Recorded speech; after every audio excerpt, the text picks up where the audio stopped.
మహబూబాబాద్ జిల్లాలో భారీ చోరీ జరిగింది. తాళం వేసి ఉన్న ఇంట్లో దొంగలు తమ చేతి బాటం చూపించారు. ఇంటి నుంచి 10 తులాల బంగారం, 15 తులాల వెండి, 15,000 నగదు దోచుకెళ్లారు. వేడుక నుంచి ఇంటికి వచ్చి చూడగా చోరీ జరిగినట్లు గుర్తించి లబోదిబో అంటున్నారు ఓనర్లు.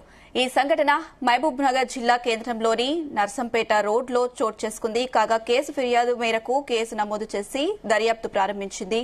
క్లూస్ టీం రంగంలోకి దిగింది.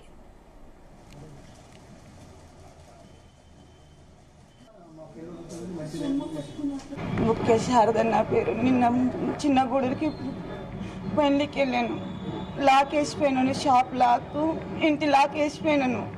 ఇంటి పక్కన వాళ్ళు ఫోన్ చేసి చెప్పారు. ఇంటికి వచ్చే వరకు గోల్డ్ 10 తులాలు గోల్డ్ పోయింది, 15,000 పోయింది. ఇంకా నాకు తగ్గినట్టు న్యాయం ఏదైనా చేయండి, మీ ఇష్టం. చాలా కష్టం చేసుకొని బతుకుతున్నా. మాకు మమ్మీ డాడీ కూడా నాకు లేరు. నేను ఉండి సాధించాను.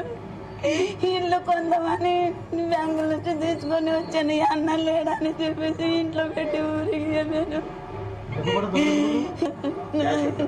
క్యాష్ 15,000 ఎక్కువ ఏం లేదు. నిన్న మమ్మల్ని ఇచ్చిపోయిండు ఆయనకి ఇద్దామని ఇల్లుకి. గిరాయి ఇంట్లో ఉంటున్నాను. రూమ్ దొరికింది ఇక్కడ. నేను ఇక్కడికి వచ్చిందండి. 3ంటికి ఫోన్ చేశాను పోలీసు వాళ్ళకి. ఫోన్ చేస్తే వాళ్ళు వచ్చి చూసి ఫోటోలు తీసుకొని వాళ్ళు తెలిసిన వాళ్ళకి అందరికి చెకింగ్ పంపిస్తున్నారు.